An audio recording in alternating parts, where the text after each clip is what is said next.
নমস্কার বন্ধুরা, বাঙালি রান্নাঘরে আপনাদের সবাইকে স্বাগত। তো আজকে আমি দুটো রেসিপি নিয়ে চলে এসেছি আপনাদের সামনে। একটা করব চিকেন আলু দিয়ে একটু গামাখা, আর একটা করব লাউ ঘন্ট। তো আপনারা দেখতে থাকুন আমি কিভাবে কি করি। তো চিকেনটা করার জন্য আমি নিয়েছি কিছুটা পরিমাণ চিকেন, ধুয়ে বেছে নিয়েছি। আমি নিয়েছি কিছুটা পরিমাণ নতুন আলু, মাঝখান থেকে কেটে ফালি করে নিয়েছি। কিছুটা পরিমাণ পেঁয়াজ, বেশি কুচি কুচি করিনি, একটু গোটা গোটা ধরনের রেখেছি আমি। তো আদা, রসুন, কাঁচা লঙ্কা, শুকনো লঙ্কা, গোটা জিরে আর গোটা গরম মশলা। তো বন্ধুরা আমি কড়াই চাপিয়ে দিয়েছি। এবার কড়াইতে আমি কিছুটা পরিমাণ তেল দিয়ে দেবো। প্রথমে আলুটা ভেজে নেব। আমি কিছুটা পরিমাণ তেল দিয়ে দিচ্ছি আলু ভাজার জন্য। আলুটা ভেজে তুলে নেব। তেলটা একটু গরম হোক। তো তেলটা আমার গরম হয়ে গেছে। এবার আমি আলুগুলো ভেজে নেব।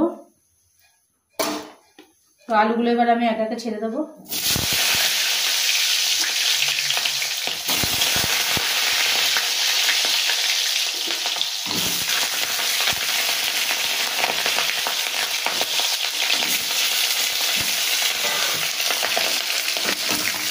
আলুগুলো আমি হালকা ভেজে তুলে নেব।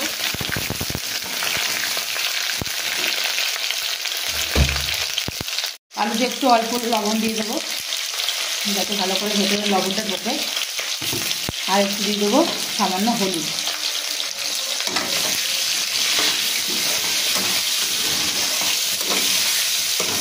এইভাবে আলুগুলো একটু লাল লাল করে ভেজে তুলে নেবো। তো বন্ধুরা আলুগুলো আমার ভাজা ভাজা হয়ে গেছে। এবার আমি আলুগুলো তুলে নেবো, তারপরে পেঁয়াজটা দিয়ে দেবো। তো আলুগুলো এবার তুলে নিচ্ছি আমি।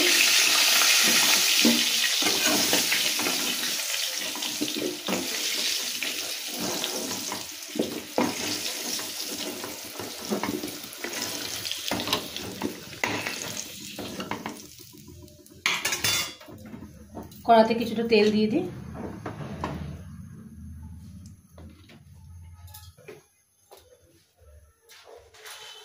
ফোড়নে আমি জিরে, তেজপাতা দিয়ে দেবো।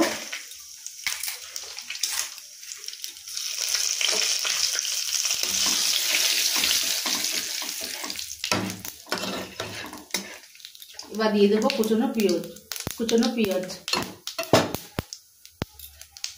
পেঁয়াজটা বেশি কোচাইনি, একটু গোটা গোটা রেখেছি, গোটা গোটা। এরকমভাবে করলে টেস্টটা একটু আলাদা পাওয়া যায়।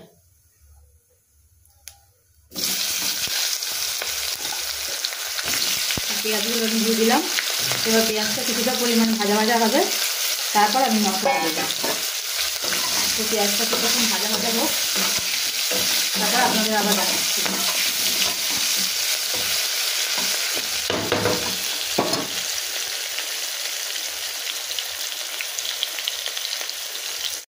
তো বন্ধুরা পেঁয়াজটা দেখুন ভালো করে খুব ভাজা ভাজা হয়ে গেছে।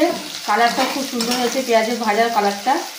তো এবার আমি এতে মশলাটা দিয়ে দেবো।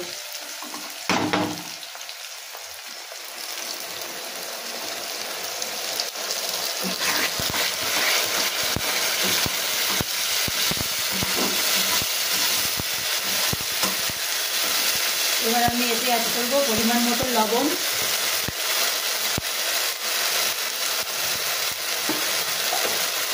পরিমাণ মতো হলুদ,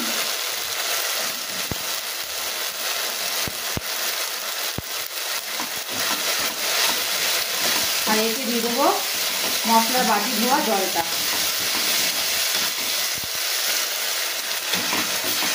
এবার মশলাটা আমি এভাবে ভালো খানিকক্ষণ কষবো।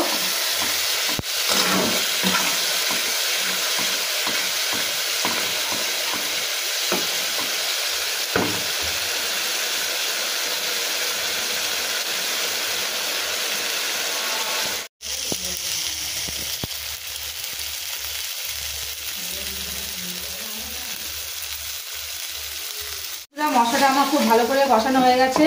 দেখুন মশলার কালারটা কত সুন্দর এসছে। এবার আমি এতে চিকেনগুলো দিয়ে দেবো। তো চিকেনগুলো দিয়ে দিচ্ছি।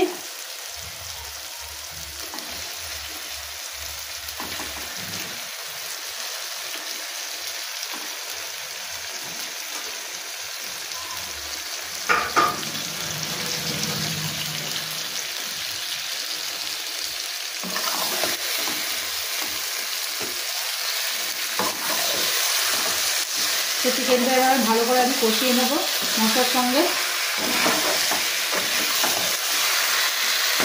তারপর এতে ভেজে রাখা আলুগুলো দিয়ে একটু কষিয়ে জল দিয়ে দেবো পরিমাণ মতো। তো কিছুক্ষণ কষানো হোক, তারপর আবার আপনাদের দেখাচ্ছি। তো দেখুন বন্ধুরা, মাংসটা আমার খুব ভালোভাবে কষানো হয়ে গেছে, মাংস থেকে ভালোভাবে তেল চলে গেছে।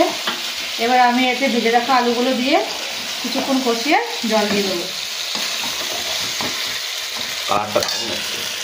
ভালো হয়েছে কালারটা খুব। তো আলুগুলো এবার আমি দিয়ে দিচ্ছি।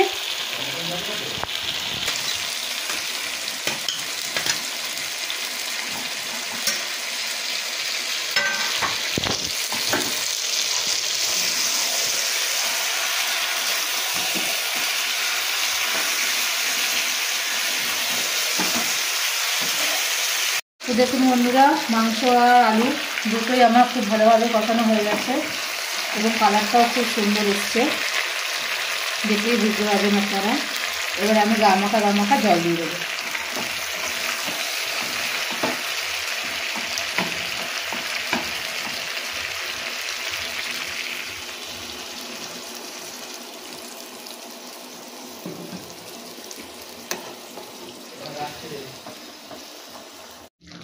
তো চিকেনটা আমার পুরো হয়ে গেছে, আলু চিকেন দুটোই আমার খুব ভালোভাবে সেদ্ধ হয়ে গেছে, ঝোলটাও টেনে এসছে। এবার আমি এটাতে চিকেন কারি মশলাটা দিয়ে নামিয়ে নেব।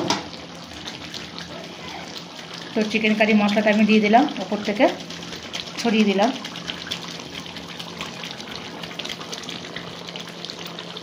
তো চিকেনটা আমার কমপ্লিট, এবার আমি নামিয়ে নিচ্ছি। তো চিকেনটা এবারে আমি থালার মধ্যে ঢেলে নিচ্ছি।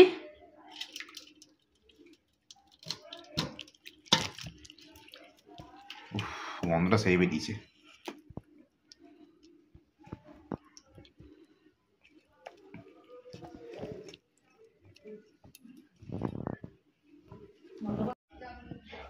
তো চিকেনটা আমার কমপ্লিট হয়ে গেছে, এবার আমি পরের রেসিপিটা আপনাদের দেখাবো। তো বন্ধুরা, পরের রেসিপিটা হচ্ছে লাউ ঘন্ট। তো আপনারা দেখুন আমি কিভাবে লাউ ঘন্টটা করি। লাউগুলো আমাকে প্রথমে ডুমডুম করে কেটে নিয়েছি। এবারে আমি লাউ ঘন্টটা বসাচ্ছি, আপনারা দেখতে থাকুন। কড়াই গরম হয়ে গেছে, এবারে আমি তেল দিয়ে দেবো।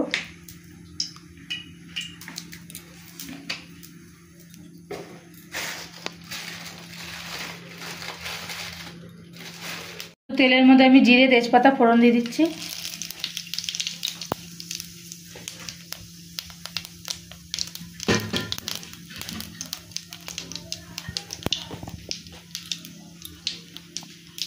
এবার লাউগুলো দিয়ে দেবো।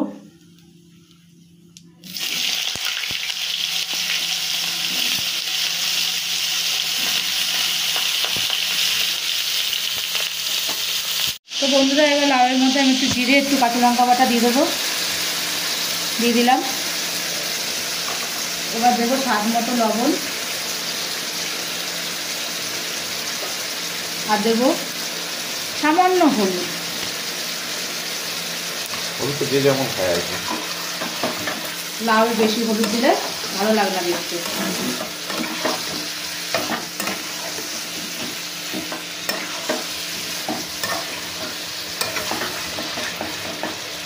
তো এবার দিয়ে দেবো একটু মিষ্টি। মানে চিনি। লাউয়ে একটু মিষ্টি না দিলে টেস্টটা ঠিক ভালো হয় না। জল ছেড়েছে যতটা? লাউয়ে জল ছাড়বে।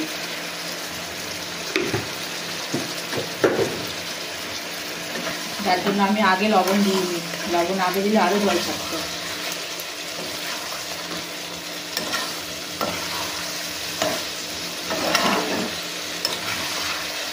তো এবার এটা কিছুক্ষণ নাড়াচাড়া করে একটু ঢেকে দেবো, তারপর আপনাদের আবার দেখাচ্ছি।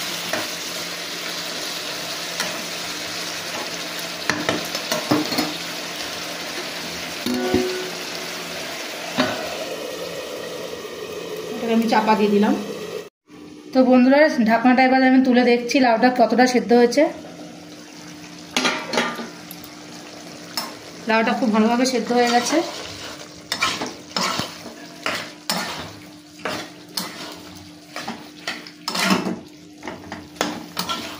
এবার আমি এতে ধনেপাতা কুচি দিয়ে নামিয়ে নেব। আর শুকাবে না? না, আর একটু শুকাবে না।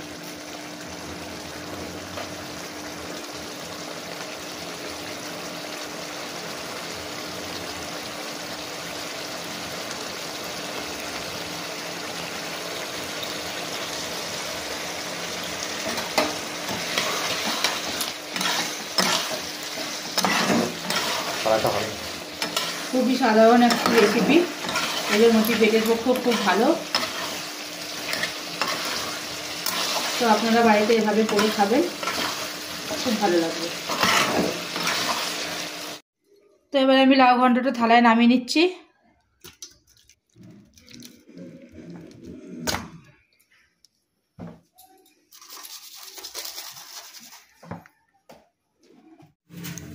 তো বন্ধুরা, আজকে রেসিপি দুটো আপনাদের যদি ভালো লেগে থাকে তাহলে অবশ্যই চ্যানেলটিকে বেশি করে লাইক, কমেন্ট, শেয়ার করবেন এবং সাবস্ক্রাইব করে আমার সঙ্গে থাকবেন। নমস্কার।